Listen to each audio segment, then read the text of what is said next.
Hello everyone, आप सभी का स्वागत है हमारे यूट्यूब चैनल पहला बोर्ड में। और आज हम शुरू कर रहे हैं ऑप्शनल एक्सरसाइज 3.7 का क्वेश्चन नंबर 1। इस पर्टिकुलर वीडियो में हम लोग सिर्फ क्वेश्चन नंबर 1 की बात करेंगे। इसके बाद की वीडियोस में आपको बाकी क्वेश्चंस मिल जाएंगे। तो क्वेश्चन नंबर 1 क्या कहता है, आपके स्क्रीन में नजर आ रहा होगा। मैं यहाँ पे बुक से रीड करूंगा और इन्फॉर्मेशन जो भी कहती है उसको देखना शुरू करते हैं। तो क्वेश्चन नंबर 1 कहता है, the ages of two friends Ani and Biju differ by 3 years.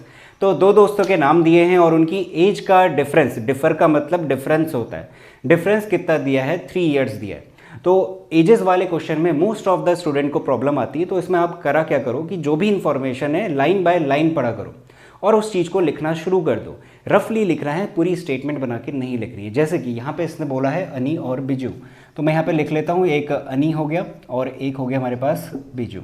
इनकी एजेस का डिफरेंस क्या कहता है, 3 साल का है। अब देखो, एक और हमारे लिए बेहद काम की बात है, इसको नोट डाउन कर लेना। डिफरेंस का मतलब या फिर डिफर, दोनों बातें एक ही हैं। मैं यहाँ पे DIFF शॉर्ट में लिख रहा हूँ डॉट लगा के, बट आप इसको कंप्लीट लिखना डिफरेंस। डिफरेंस का मतलब हमेशा ये होता है बड़े में से छोटे को घटाना। यानी कि अगर मैं आपको 2 नंबर देता हूँ, मैं कहता हूँ एक 10 ले लो और एक 4 ले लो, इनका डिफरेंस निकालो, तो आप हमेशा 10 - 4 करोगे और आंसर मिलेगा 6। तो डिफरेंस हमेशा बड़े में से छोटा घटाया जाता है, इस बात का ध्यान रखना। अब यहाँ पे इसने डिफरेंस बोला है 3 साल का, यानी कि क्या हो रहा होगा, कोई ना कोई अनी या बिजू, इन दोनों में से कोई ना कोई एक बड़ा होगा। अब हमें नहीं पता वो कौन बड़ा है, तो इस वजह से यहाँ पे केसेस बनेंगे, यानी कि 2 केस हमें बनाने पड़ेंगे। एक हो गया केस नंबर 1, फिर एक दूसरा केस देना पड़ेगा जहाँ पे दूसरा आंसर मिलेगा। तो इसी वजह से इसका जो आंसर मिलता है NCERT के पीछे गिवन होगा, तो 2 आंसर लिखता है और करके।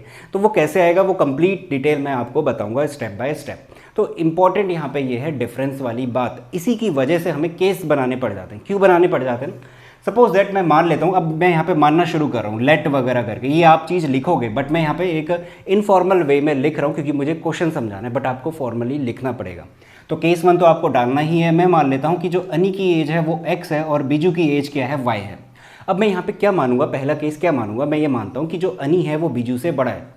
तो यानी कि क्या हो रहा होगा, X बड़ा होगा Y से, और मैं ब्रैकेट में लिख दे रहा हूँ यहाँ पे let X greater than Y। यानी कि पहले केस में मान के चल रहा हूँ कि अनी बिजू से बड़ा है। अब इनका डिफरेंस कह रहा है 3 साल का है, तो यानी कि सबसे पहली इक्वेशन मुझे मिल गई, X - Y is equals to कितना, 3। इसको मार्क करेंगे 1 से। तो पहली लाइन है, पहली लाइन बेहद इंपॉर्टेंट है, वहाँ से इतनी सारी इंफॉर्मेशन हमें मिल रही है। ठीक हो गया, तो इसे नोट डाउन करो। अब मैं आगे बढ़ता हूँ और दूसरी इक्वेशन निकालनी शुरू करते हैं। अब कन्फ्यूजन यहाँ से शुरू होता है, देखो ध्यान से समझना। अब कहता है Annie's father Dharam is twice as old as Annie. अब यहाँ पे रुक जाओ और इस इंफॉर्मेशन को लिखना शुरू करो। क्या कहता है, जो अनी के पिताजी हैं, अनी के पिताजी मैं यहीं पे लिख देता हूँ, जो कि हैं धर्म, ये क्या है, अपने बेटे के दुगनी एज के हैं। यानी कि मान लेता हूँ अनी 10 साल का है, तो उसके फादर जो कि धर्म है वो कितने के होंगे, दुगना, यानी कि 20 साल के होंगे। तो अगर मैंने यहाँ पे माना है कि अनी X साल का है, तो उसके फादर कितने साल के होंगे, 2X ईयर के होंगे। सिंपल सा लॉजिक है, ठीक है। इस इंफॉर्मेशन से ये मिला। आगे बढ़ते हैं। आगे कहता है and Biju is twice as old as his sister Kathy. अब बिजू की एक सिस्टर है जो कि है कैथी, CATHY। वो कहता है, इंफॉर्मेशन ये कहती है कि जो बिजू है वो अपनी बहन कैथी से दुगना बड़ा है, दुगना बड़ा है। बट यहाँ पे क्या हो गया, हमने बिजू को ऑलरेडी Y मान लिया है, ठीक है। तो हमें क्या करना चाहिए, हमें ये करना चाहिए कि कैथी की एज को हमें Y/2 मानना चाहिए। देखो ना, Y/2, अगर कैथी की एज है इसका मैं दुगना करूंगा, यानी कि 2 से मल्टीप्लाई कर दूंगा, 2 से 2 कैंसिल हो जाएगा, मुझे बिजू की एज मिल जाएगी। यही तो वो कह रहा है कि बिजू दुगना है अपनी बहन कैथी का। तो यहाँ से जितनी इन्फॉर्मेशन थी उससे हमने ये सारी बातें लिख दी, ये बेहद इंपॉर्टेंट है।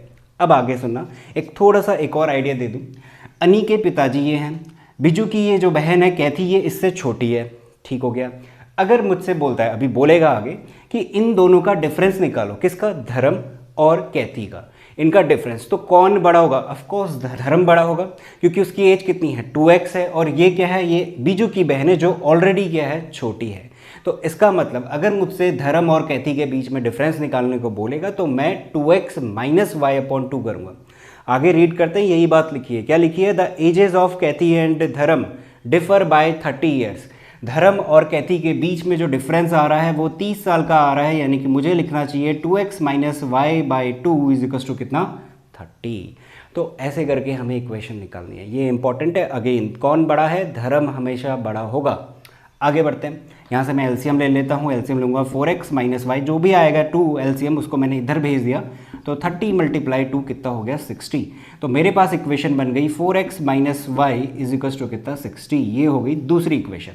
तो पहली ये रही, दूसरी ये निकल के आ गई। अब क्या करते हैं, सॉल्व करेंगे। सॉल्व आप किसी भी मेथड से कर सकते हो, 3 सीखे हुए हैं, एलिमिनेशन, सब्स्टिट्यूशन, क्रॉस मल्टीप्लिकेशन। मैं सब्स्टिट्यूशन का इस्तेमाल कर लेता हूँ। क्या करूँगा, पहली वाली जो इक्वेशन है वहाँ से x निकाल लेता हूँ, तो x इज इक्वल्स टू कितना हो जाएगा 3 प्लस वाई। इसको उठा के दूसरी इक्वेशन में पुट कर दूंगा।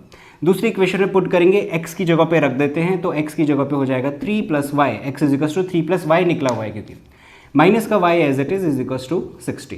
4 3 12 plus 4y minus y is equals to 60। ये हो जाएगा 3y, 4y minus y cancel, 3y is equals to 60 minus 12 करना पड़ेगा, 60 माइनस 12 ये हो जाएगा हमारे पास 48। अब 3y इज इक्वल्स टू 48 है, तो y इज इक्वल्स टू 48/3 जो कि कैंसिल हो जाएगा हमारे पास 1 टाइम्स, और ये हो जाएगा यहाँ पे मिल जाएगा 6। तो y इज इक्वल्स टू हमें मिल गया कितना 16। अब x निकाल लेते हैं, इसकी वैल्यू उठा के यहाँ रख दूंगा simple. x is equals to कितना 3 प्लस 16 इज इक्वल्स टू कितना आ गया 19 ईयर्स। इनमें जो यूनिट लगेगी वो ईयर्स की लगेगी। तो देखो x 19 आया, x क्या माना था हमने माना था अनी की एज, यानी कि अनी क्या है 19 साल का है, और जो बिजू है वो कितने साल का है 16 साल का है। तो केस 1 में से हमारे पास ये वैल्यूज़ निकल के आ रही हैं। अब मैं आपको दूसरा केस बनाता हूं जहां पे दूसरा हमारे पास सॉल्यूशन मिलेगा। तो अब इसी क्वेश्चन का मैं दूसरा केस लेता हूं। इन्फॉर्मेशन हमारे पास सब कुछ सेम रहेगा। हम लोग अनी की एज x मान रहे होंगे, बिजू की एज y मान रहे होंगे, और उसके फादर की एज ये धर्म की कितनी हो जाएगी 2x, और कैथी की एज y/2। तो चेंज किसे करेंगे, चेंज हम सिर्फ इस बात को करेंगे कि अब की बार हम लोग बिजू को क्या मान लेंगे, बड़ा मान लेंगे, और जो अनी है उसको छोटा मानेंगे। तो हमें लिखना चाहिए let y greater than x। अब y बड़ा है x से, डिफरेंस बोला गया था पहली लाइन में कितने साल का है 3 साल का है, तो हमें x माइनस वाई ना लिखते हुए हमें अब लिखना चाहिए y minus x is equals to कितना 3। ये बनेगी हमारी पहली इक्वेशन। बाकी सारी चीज़ें सेम हैं, और जैसा कि मैंने बताया ये जो धर्म है ये हमेशा बड़ा रहेगा किससे, कैथी से। तो इसका मतलब जो दूसरी इंफॉर्मेशन है 2x minus y/2 is equals to 30, वो वैसी की वैसी ही रहेगी, इसमें कोई भी चेंज नहीं होने वाला। सॉल्व करते हैं, एलसीएम आएगा 2, ये हो जाएगा 4x minus y is equals to कितना 30। तो इक्वेशन बन जाएगी 4x minus y is equals to 60। ये हो गया दूसरी इक्वेशन, ये पहली इक्वेशन। पहली इक्वेशन में से x निकाल लेते हैं और उसको यहाँ पे सब्स्टिट्यूट करते हैं, उसका यूज़ करके सॉल्यूशन निकालेंगे। तो y minus x is equals to 3 है, x इज इक्वल्स टू कितना हो जाएगा y माइनस 3 को इधर, x को उधर भेज दिया। इसको उठा के यहाँ पुट कर देते हैं, ये 4 टाइम्स ऑफ x की जगह पे y minus 3 minus y is equals to 60। Solve करेंगे 4y माइनस का 12 minus y is equals to 60। तो 4y माइनस वाई हो जाएगा 3y is equals to minus का 12 उधर जाएगा 60 प्लस 12, ये हो जाएगा 2 6 1 7। y इज इक्वल्स टू 3 को डिवाइड करेंगे, 3 2 जा 6 1 4। तो y की वैल्यू कितनी मिल रही है 24 मिल रही है। y मिल गया 24, दूसरा निकालते हैं x। तो x कितना हो जाएगा 24 माइनस 3 यानी कि कितना 21 ईयर्स। ईयर्स लिखना चाहिए, यूनिट हम लिख लेंगे। x किसकी एज मानी हुई थी हमने, अनी की एज मानी हुई थी, और y किसे माना हुआ था, बीजू की एज। तो जो दूसरा केस है उसका जो आंसर मिल रहा है आपको पीछे, वो मिल रहा होगा 21 और 24 ईयर्स। तो उसका कारण ये है कि हमें एक इक्वेशन चेंज करनी पड़ेगी। तो इसी तरीके से हमारे पास दोनों के दोनों केस कंप्लीट हुए पहले क्वेश्चन के। आई होप आपको चीज़ें समझ में आई होंगी कि कैसे हमें केस बनाने हैं और क्यों बनाने हैं। Reason is the most important thing, और सब कुछ हो रहा है इस डिफरेंस वाले वर्ड की वजह से। तो इसे आपको ज़रूर नोट करना चाहिए, ये आपके काम की बात है। तो इसी के साथ ये वीडियो यहीं पे ख़त्म होती है। क्वेश्चन हमारा कंप्लीट हो चुका है। वीडियो अगर पसंद आई है, क्वेश्चन समझ में आया है, तो वीडियो को लाइक कर देना, दोस्तों के साथ चैनल को शेयर कर सकते हो, और सब्सक्राइब तो ज़रूर करना है। इसी के साथ मिलते हैं अगली वीडियो में। Thank you so much for watching this video.